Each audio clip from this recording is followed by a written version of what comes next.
Oke, masih di tentang Hikvision. Nah, pada video kali ini saya akan menjelaskan tentang cara setting atau konfigurasi dari device-nya Hikvision untuk mesin absensi sekaligus ada fitur akses kontrolnya. Nah, untuk settingnya nanti menggunakan IVMS 4200 karena ini merupakan platform resmi dari Hikvision untuk setting dan juga konfigurasi. Langsung masuk ke IVMS 4200, bagian home page. Nah, tampilan awal dari IVMS 4200 seperti ini.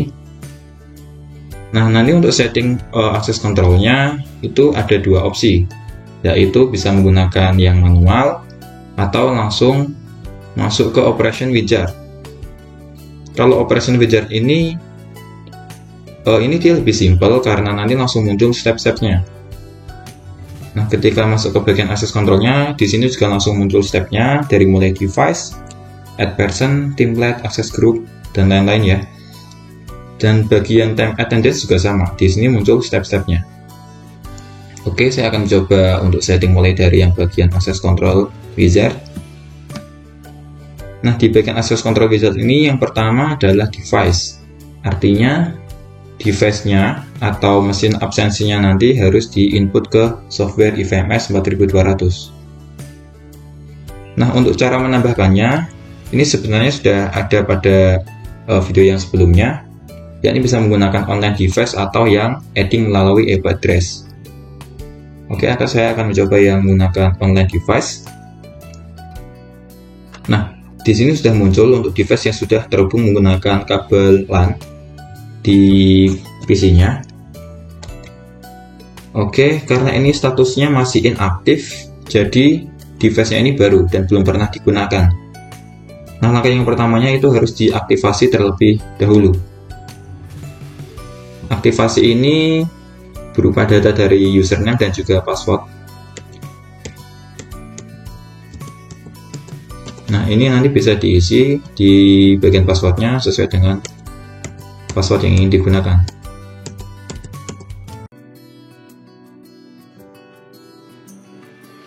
Oke, proses. Nah, ini masuk ke set security question. Ini kalau mau dilewati dulu ya bisa. Yang jelas yang bagian ini itu lebih ke arah ke pengamanan di device-nya, ada password, ada security tambahannya. Oke, di sini security-nya keterangannya sudah aktif. Nah, ini langsung bisa ditambahkan ke IVMS. Oke, sebentar, kita tambahkan. Nah, di sini IP address-nya dia belum muncul di IP negaranya sama di jaringan lokalnya. Nah, untuk penyamaannya ini juga sudah ada di video sebelumnya. Untuk setting IP address-nya nanti menggunakan SADP. Oke, sebelumnya saya akan cek di SADP device yang terkoneksi. Nah, di SADP ini memang dia khusus untuk setting IP ataupun nanti ada menu reset password. Nah, di sini sudah muncul untuk device yang terhubung serinya K1T8003. Oke, saya refresh. Di sini masih belum muncul IP address-nya, dan IP address dari device-nya ini nanti harus disesuaikan dengan IP address dari PC-nya. Untuk ngecek IP address dari PC, masuk ke menu control panel.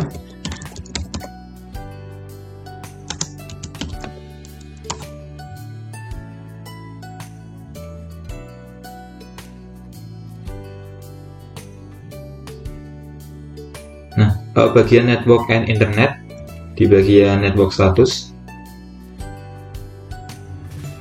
Nah, di sini langsung masuk ke bagian Ethernet karena nanti harus disesuaikan antara IP device sama IP PC. Masuk ke properties. Setelah masuk ke properties, nanti yang perlu dicek itu yang di Internet Protocol version 4. Yang di versi 6 nanti dibikin default sementara. Oke, nah ini merupakan IP address dari device-nya ya, dari PC-nya ya. Dan ini nanti harus disesuaikan juga dengan IP dari device-nya. Nah, untuk angka yang ketiga ini berarti tadi diisi 192.168. Untuk di jaringan lokalnya tadi menggunakan 101. Di sini berarti 101. Nah, di yang angka terakhir ini harus berbeda antara device dengan PC supaya nanti bisa kedetek dan juga statusnya nanti bisa online. Kalau tadi menggunakan 25, yang ini nanti bisa diisi yang jelas berbeda, bisa menggunakan 10 misal 10 atau mungkin 16 gitu.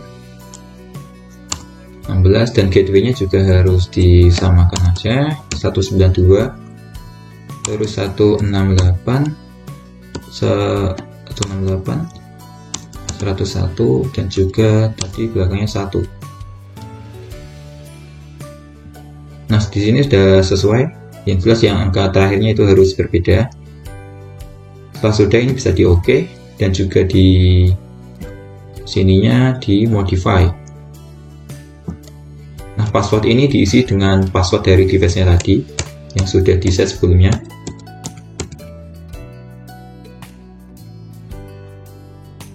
Oke, modification complete. Nah, kita langsung masuk kembali ke IVMS. Di sini sudah muncul IP address dari device-nya. Tinggal ditambahkan ke IVMS. Namanya ini diisi sesuai dengan device yang mau ditambahkan. Kalau misalkan nanti kamera ya diisi dengan kamera, atau mungkin bisa diisi dengan serinya. Karena ini mesin absensi, access control, saya ngisinya access control. Access control. Username-nya diisi. Ininya diisi. Nah, untuk time-nya ini sih lebih baik nanti disinkronis supaya nanti waktunya itu sama dengan waktu yang ada di PC-nya. Disinkronis time, tinggal di add.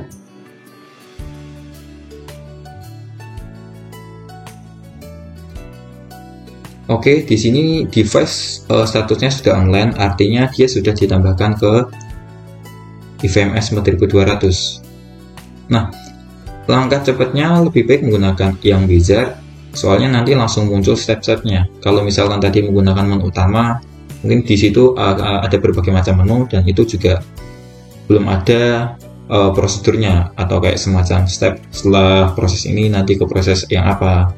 Nah, kalau di bagian wizard ini sudah jelas, nanti setelah device bisa langsung set person. Nah, person ini itu untuk menambahkan data karyawan. Kalau misalkan nanti misal ada project di sebuah pabrik atau instansi ataupun yang lainnya, nah ini nanti diisi sesuai dengan data karyawan person.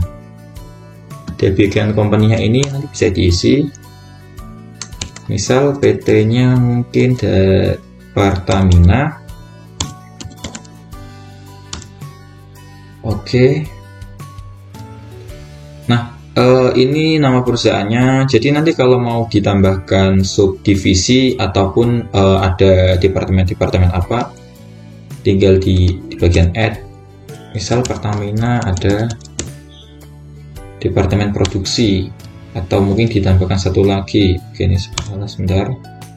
Saya delete saja ini supaya nanti sama. Mungkin ada bagian quality control. Nah, nanti juga ini bisa diisi subdivisinya. Yang jelas ini nanti sesuai dengan kebutuhan ketika ada project. Nah, untuk menambahkan data personnya ada dua cara. Yang pertama itu untuk adding secara manual, dan yang kedua nanti menambahkan data dengan import dari file Excel. Nah, aku akan mencoba yang add secara manual ya di sini. Nah, untuk person ID-nya ini nanti bisa diisi dengan data dari karyawan di perusahaan. ID-nya biasanya kan ada nomor induk karyawan atau sebagainya. Nah, ini bisa diisi misal 001. Name-nya misal Andre. Nah, add face-nya ini nanti diisi data dari face-nya. Ini bisa upload, tag, atau remote collection. Ini saya lewatin dulu. Nah, email, katakanlah Andre 14@gmail.com. Nomor teleponnya 08888 misal. Validity period ini mungkin diisi dengan data sesuai dengan kontrak kerja. Startnya bisa mulai dari kapan dan nanti end-nya mulai dari end-nya kapan. Primernya ini data tambahan. Kalau mau diisi ada keterangan tambahan dari person ID-nya. Nah, di bagian kredensial ini yang vital, kredensial ini nanti bisa diisi dengan card ataupun diisi dengan data finger. Berhubung device yang saya gunakan itu basicnya dia MiFair, dia bisa menggunakan card atau menggunakan finger. Saya akan mencoba menggunakan yang card. Bentar, saya akan mencoba menggunakan yang card. Nah, di sini sudah muncul untuk addingnya. Card tipe-nya ini diisi yang nomor 4. Ya, dan juga settings. Nah, settingnya ini nanti diisi di device-nya ini itu disesuaikan nanti data dari inputannya mau disimpan di device yang mana. Kalau misalkan ini terhubung ke satu device, ya cuman muncul satu access control sesuai namanya. Kalau misalkan ada device yang lain, nanti bisa disesuaikan untuk pembacaan card reader-nya. Oke.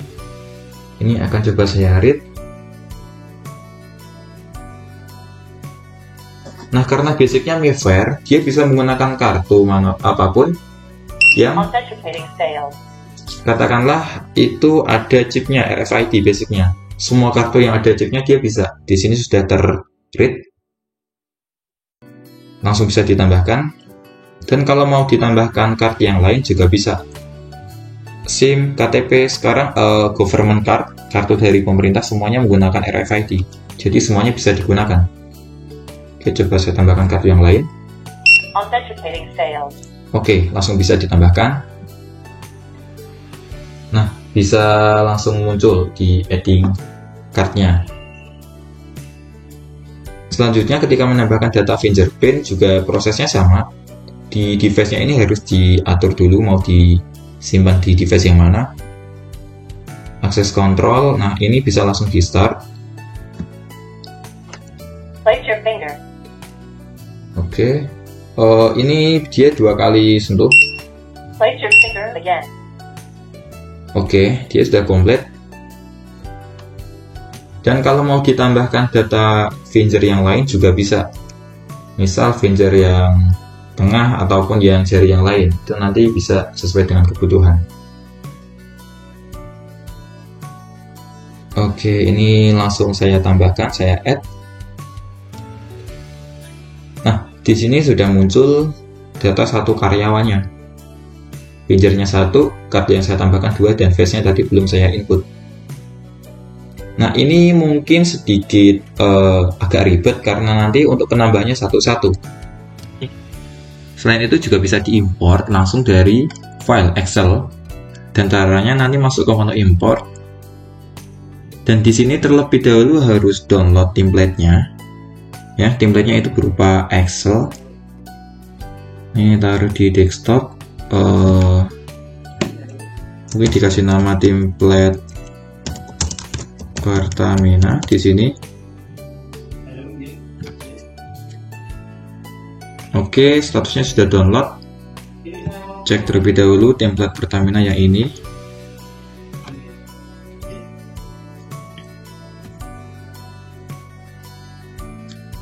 Nah, kalau misalkan melalui Excel, nanti yang diimport itu bisa langsung dalam jumlah yang banyak. Tapi kalau untuk nanti data fingerprint ataupun data card numbernya, datamu yang menggunakan card, nanti itu tetap harus diinput secara manual. Nah, di sini sudah ada form dari Excel, dan untuk tata cara pengisiannya nanti juga harus menyesuaikan dengan form yang sudah ditentukan, format yang sudah ditentukan. Nah, kalau person ID ini, kalau misalkan diisi 01, oke, misal ini diisi, oh ini jangan 1, tadi 1 udah, dari 2, ini bisa 3, bisa 4, ini bisa 5, ini bisa 6. Oke, ini kalau misalkan bikin 5 data, organisasinya nanti diisi masuk ke bidangnya juga bisa. Ini bisa saya isi quality control. Nah, ini langsung di copy saja ke yang lainnya, nanti tinggal di drag semuanya. Untuk version name-nya mungkin bisa diisi nanti sesuai dengan kebutuhan. Sule, Parto, Andre, Nonong, Aziz, sama ini Denny. Nah, gendernya ini nanti diisi sesuai dengan nomor keterangan nomornya. Di sini kalau misalkan 1 berarti dia male, kalau 2 berarti dia female. Ini saya isi 1, ini 2, ini 1, ini 1. Nah, sementara data yang wajib diinput itu yang ada keterangan bintangnya. Kalau misalkan yang nggak ada keterangannya, nanti ini bisa diisi kalau misalkan ada data kontaknya sama emailnya. Ini sesuai dengan kebutuhan, nanti juga langsung muncul di person information di IVMS. Nah, ini saya simpan tempat yang sama, kembali ke IVMS. Nah, di bagian import ini cari file yang tadi sudah diedit, template ini yang Pertamina, tinggal di open, di import. Oke, nah di sini sudah import semua data karyawan. Data untuk card number-nya tadi belum diinput ya. Data fingerprint-nya sama card-nya nanti ini diisi secara manual. Seperti itu. Selain untuk add secara banyak menggunakan Excel, juga bisa add data face-nya menggunakan data-data dari ini sebentar. Nah, face ini juga bisa diinput secara banyak. Yang jelas nanti untuk formatnya harus disesuaikan, seperti ukurannya nanti harus lebih kecil dari 200 KB untuk gambarnya JPG, dan juga nanti harus disesuaikan untuk naming rule-nya. Nanti tinggal diisi sesuai dengan keterangannya dan juga kebutuhannya. Berarti ini untuk personnya saya anggap sudah.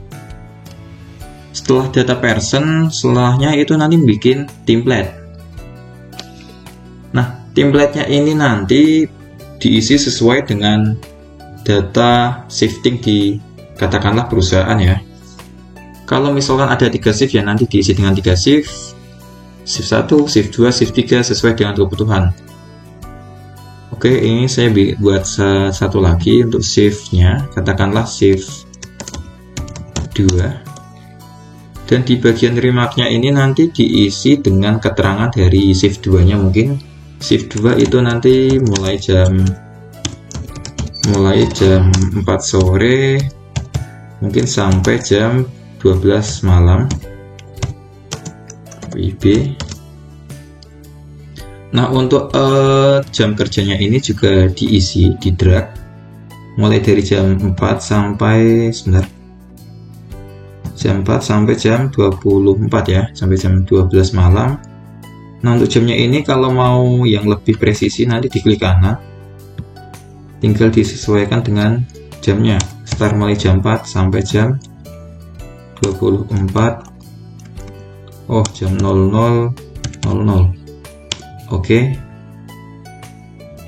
Nah, kalau misalkan ini nanti mau di copy dalam seminggu, tinggal di copy to week, nanti langsung muncul jadwal dalam 1 minggu. Kalau misalkan mau ada 1 hari yang dikosongi, dikasih hari libur, mungkin free day, Jumat, ini tinggal nanti di delete. Oke, setelahnya nanti tinggal di save. Oke, sebagai sampel ini dibikin satu shift satu aja. Nanti kalau diisi shift 3 ataupun shift 4, shift 5 ataupun ada lembur, nanti sesuai dengan kebutuhan. Itu keterangan nanti yang harus diisi di template. Nah, setelah template selesai, nanti tinggal masuk ke bagian akses group. di bagian akses group ini nanti mengisi sebuah perintah yang kira-kira tadi data personnya nanti mau masuk ke shift berapa. Semuanya nanti diatur di bagian akses group. Untuk langkah pertamanya nanti tinggal di add, di menu add-nya ini bikin sebuah perintah, dan ini nanti mau masuk ke yang shift berapa. Katakanlah tadi yang baru dibikin shift 2 ya, diisi shift 2. Oke, untuk versinya ini diisi. Nah, nanti langsung muncul data-data dari karyawannya. Akses point-nya diisi yang ini. Oke, sudah, tinggal di save.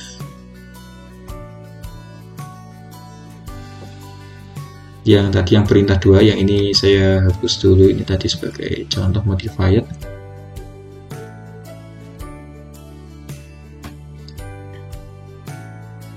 Masih proses. Nah, nanti semua data yang sudah dibikin, mulai dari data person, data template, ataupun perintahnya, sementara kan masih di FMS, dan untuk memindahkannya ke device nanti bisa langsung dicentang di bagian sini. Dia mau di apply all atau mau di apply change to device. Kalau apply all artinya nanti dia mereset data yang sebelumnya sudah ada. Kalau yang apply change itu cuma merubah beberapa data saja. Tapi sebelum masuk ke apply, sebelum di apply, mungkin barangkali nanti ada check in, check out, break time, ataupun keterangan tambahan. Nanti semuanya itu diatur di bagian time and attendance. Ini pure untuk setting waktunya. Oke, masuk ke wizardnya langsung. Setting pertama mungkin di device. Tadi device-nya sudah ditambahkan, berarti keterangannya sudah online. Selanjutnya ke person tadi juga sudah. Nah, sekarang timetable. Timetable ini kira-kira waktu yang ditentukan untuk jam kerjanya ya. Dia mulai dari kapan nanti.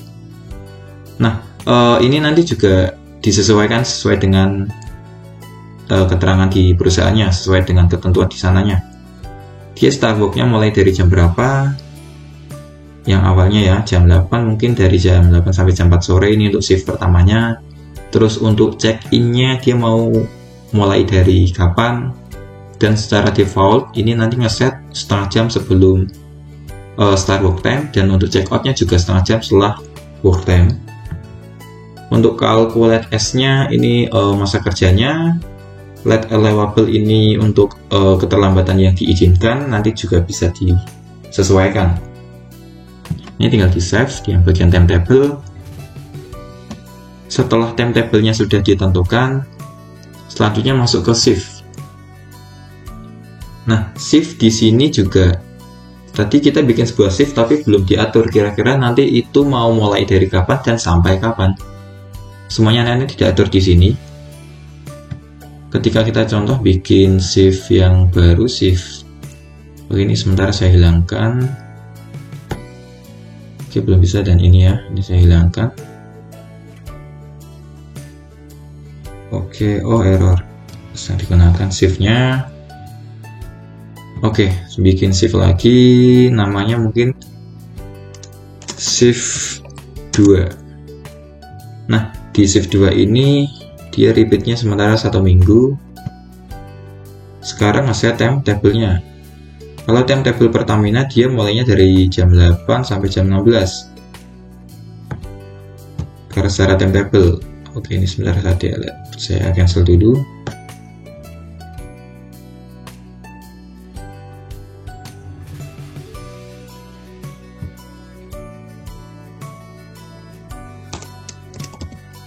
Shift 2.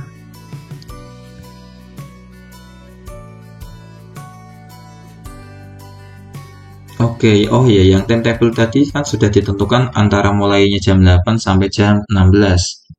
Jadi sementara oke, saya ngecek untuk shift satunya mungkin langsung timetable-nya. Ketika saya klik langsung muncul di sini mulainya jam 8 sampai jam 4. Di save. Oke, sudah di save untuk shiftingnya di timetable-nya ini. Nah, nanti juga ini menyesuaikan juga sama yang lainnya di sini karena tadi saya bikinnya baru timetable yang pertama. Nanti shift ini itu ada hubungannya sama timetable. Jadi kalau misalkan tadi yang bikin timetable-nya cuma satu, jadi yang otomatis muncul di shift-nya ini juga cuma satu di timetable-nya. Tinggal nanti ditambahkan timetable Pertamina yang untuk shift 2-nya, diatur start work-nya jam berapa, end-nya jam berapa. Nanti sesuai dengan kebutuhannya. Terus ketika shifting-nya sudah, sekarang masuk ke menu shift schedule. Di shift schedule ini langsung bisa ditentukan untuk departemen mana shift-nya nanti ya. Contoh departemen yang pertama di quality control tadi ya, karena semuanya include ke quality control. Ini masuk menggunakan shift Pertamina yang pagi tadi. Nah, di bagian ininya expiry date-nya nanti bisa diisi kira-kira start-nya mulai kapan dan akan sampai kapan. Oke, ini saya set untuk sampai 31 Desember. Saya oke. Save. Oke. Nah, berarti di sini keterangannya sudah muncul semua.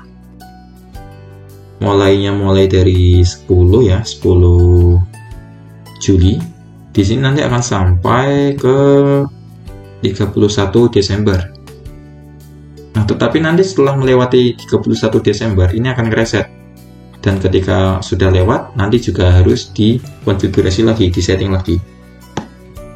Itu untuk timetable-nya. Berarti yang bagian ininya sudah. Saya kembali ke access control widget, kembali ke access group. Nah, kembali ke yang untuk apply device. Di sini keterangannya masih to be applied, artinya data belum dipindahkan ke device. Saya apply all.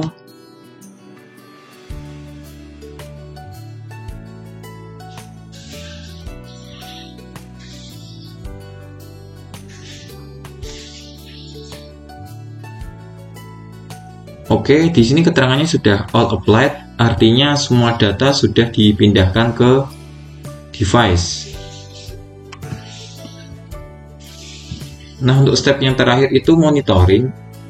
Monitoring ini ketika nanti penggunaan device-nya nanti ada event-event apa di sana. Oke, ini saya coba satu keterangannya. Authenticating failed. Oke, ini sudah muncul untuk data-data penggunaannya. Jadi nanti bisa langsung muncul penggunaannya kapan dan juga siapa yang menggunakan. Seperti kalau temperatur sama abnormal ini, kalau nanti device yang digunakan itu support sama kamera thermal. Ini masuk ke bagian monitoringnya nanti. Nah, terus untuk yang step terakhir, kalau misalkan mau ngecek report atau penarikan datanya, nanti bisa masuk ke bagian time attendance, masuk ke menu report. Nah, di bagian report ini juga nanti bisa diatur mau narik data selama 1 bulan, selama harian, atau mau ngecek data dari karyawan tertentu, nanti bisa diatur semuanya.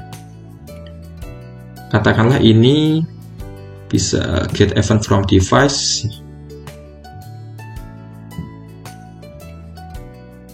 Oke, no new record for synchronization. Berhubung ini device belum pernah digunakan, jadi masih belum ada datanya. Kalau mau saya ngecek data, misal versionnya, ID-nya 2, saya search, juga no data. Untuk reportnya juga no data. Oke, ini coba ngecek yang di quality control, langsung semuanya report.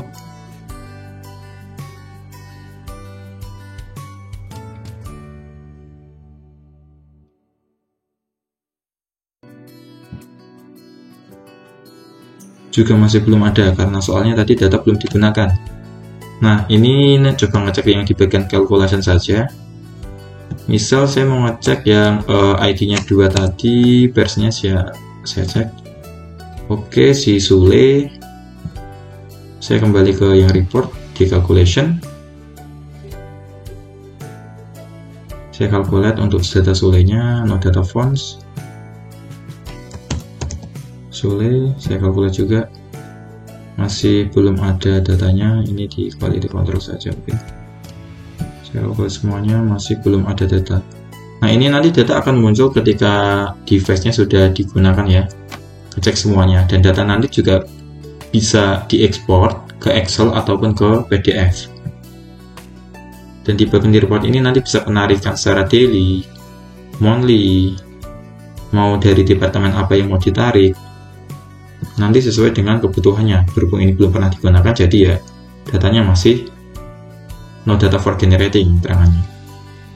Kalau mau ngecek start time-nya juga bisa, ngecek flexible attendance-nya juga bisa. Report ini fleksibel sesuai dengan kebutuhan. Oke. Nah, mungkin salah satu keunggulannya di device-nya ini tadi bisa dikoneksikan ke fitur access control. Nah, nanti kalau mau dikoneksikan ke access control, diintegrasikannya ke access control, nanti juga untuk settingnya ada sendiri.